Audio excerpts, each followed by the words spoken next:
Gangster Nayeem encounter తర్వాత ఆయన చీకటి రాజ్యం బట్టబయలైంది. అదే మాదిరి కోదాడలో నయీంను తలపిస్తూ నారాయణరావు అనే వ్యక్తి చేస్తున్న అరాచకాలకు అడ్డు అదుపులు లేకుండా పోతున్నాయని బాధితులు రోడ్డెక్కారు.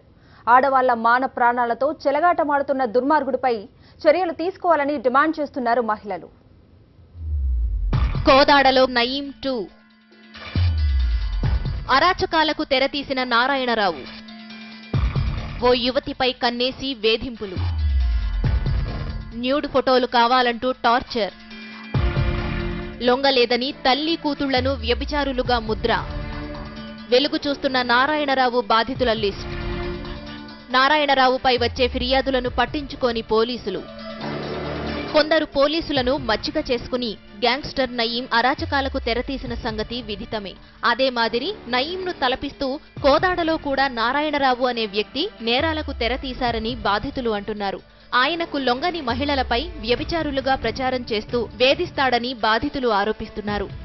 ఈ విషయమై ఊరుగడ్డ నారాయణరావు పెద్ద మనుషులుగా దూరి మమ్మల్ని నమ్మించి మా కుటుంబాన్ని అండగా ఉంటానని ఒక మాయమాటలు చెప్పి చివరికి మాకు 10 నెలల పరిచయ కాలంలో నా బిడ్డ పరిచయం అయింది 40 రోజులే. ఆ 40 రోజుల పరిచయ నిమిత్తంలోనే లైంగికంగా మానసికంగా వేధించాడు. నారాయణరావు ఉచ్చుకు చిక్కిన ఓ కుటుంబం విలవిలలాడుతోంది. జిల్లా అధికారులకు గోడు వెలిబుచ్చుకున్నా ఫలితం జరగలేదు. ఈమె పేరు జయశ్రీ, సూర్యాపేట జిల్లా కోదాడ నివాసి. ఈమె భర్త పేరు శ్రీనివాసరావు. వీరికి ఒక కొడుకు, ఒక కూతురు ఉన్నారు. చిల్లర దుకాణం నడుపుకుని జీవనం సాగించేవారు. ఈ క్రమంలోనే కొండా సుందరరామిరెడ్డి అనే వ్యక్తి దగ్గర 40,000 రూపాయలు అప్పుగా తీసుకుంది జయశ్రీ.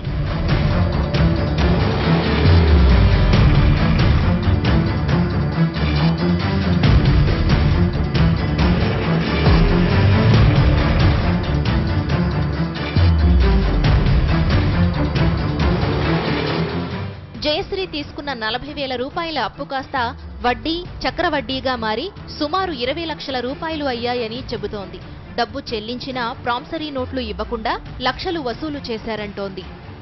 2013 సంవత్సరం నుంచి 2014 సంవత్సరం వరకు సుందరరామిరెడ్డి అన్న వ్యక్తి దగ్గర ఫైనాన్సులు తెచ్చుకుంటున్నాను. డైలీ ఫైనాన్సులు 40,000తో మొదలైన ఫైనాన్స్ 20 లక్షల దాకా ఉరికినాయి. కొండా సుందరరామిరెడ్డి తనను మభ్యపెట్టి ఖాళీ చెక్కులపై కూడా సంతకాలు చేయించుకున్నారని ఆరోపిస్తున్నారు.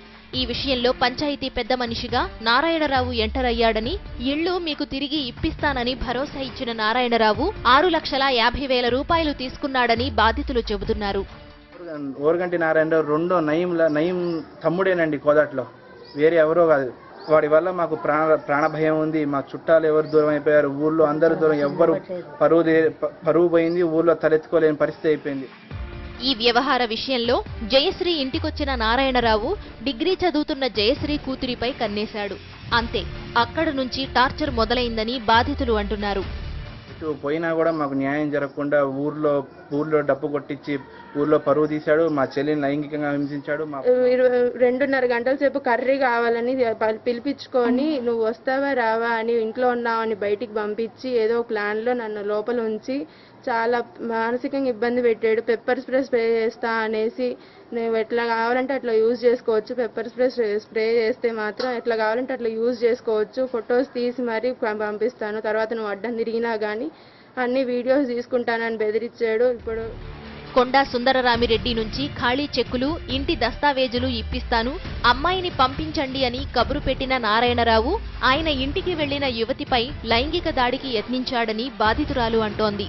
లొంగకపోతే మాత్రం ఖచ్చితంగా వాళ్ళందరినీ చంపేస్తాను అని బాత్రూంలో బంధించి 2.5 గంటల సేపు మానసికంగా చాలా ఇబ్బంది పెట్టాడు. నాకు అందంగా ఉంటావు, నాకు చూడాలని ఉంది, నువ్వు కనుక రాకపోతే ఎప్పటికైనా నిన్ను నీ భర్తనైనా చంపుతాను, ఎప్పటికైనా ఖచ్చితంగా నిన్ను నా దగ్గరికి తెచ్చుకుంటాను, ఇది మాత్రం ఖచ్చితం, మాత్రం అసలు బ్రతుకు అనేదే ఉండదు అని మాట్లాడాడు. ఊరికే సింబల్ చూసి అవునా కాదా అని ఇట్లా సింబల్ చూపిస్తాడు.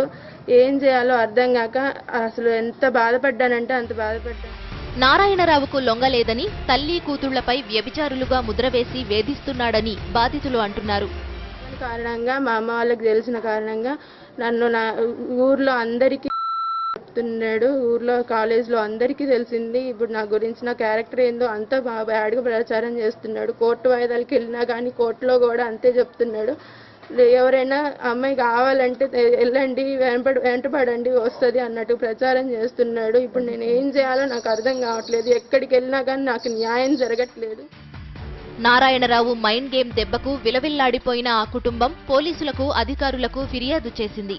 అయినా సరే ఫలితం లేకపోవడంతో మీడియాను ఆశ్రయించారు. అక్కడ అంతే అయింది. కోర్టుకి వెళ్ళినా ఇంకా వాయిదాలే వస్తున్నాయి, కానీ ఎన్నాళ్ళని వేచి చూడాలి నాకు అర్థం కావట్లేదు. మీరే న్యాయం చేయండి నాకు. కూడా ఇంకా ఇల్లు గుప్పెడ పెట్టుకున్నాడు. ఇంకా మిగతా బాకీదారులకి ఏమి ఇవ్వాలో అర్థం కావట్లేదు. రోజుకు ఒకళ్ళు వస్తున్నారు, కేసుల మీద కేసులు, చెక్ బౌన్స్ కేసులు వేస్తున్నారు. వాడు అందరినీ పురమాయించి అందరినీ ఒకేసారి ఇంటి మీద పిచ్చి కొట్టుడు కొట్టండి అని చెప్తున్నారు. వాళ్ళే ఫోన్లు చేసి మిమ్మల్ని ఇట్లా అంటున్నట్లు. 2001 సంవత్సరంలో నేను చిన్నపిల్లగాన్ని అప్పుడు విషయం చెప్తున్నాడు ఆయనకి, వాళ్ళు అని చెప్తున్నాడంట. అసలు ఎటు పోవాలన్నా, ఈ పిల్ల కాలేజీ పోవాలన్నా, రోడ్డు మీద పోవాలన్నా నేను లేనిదే పోలేకపోతుంది. ఇల్లు కబ్జా చేసిన కొండా సుందరరామిరెడ్డితో పాటు మధ్యవర్తిగా వచ్చి యువతిపై లైంగిక వేధింపులకు పాల్పడిన నారాయణరావుపై చర్యలు తీసుకోవాలని బాధితులతో పాటు నారాయణరావు చేతిలో మోసపోయిన అనేక మంది కోదాడలో ఆందోళనకు దిగారు.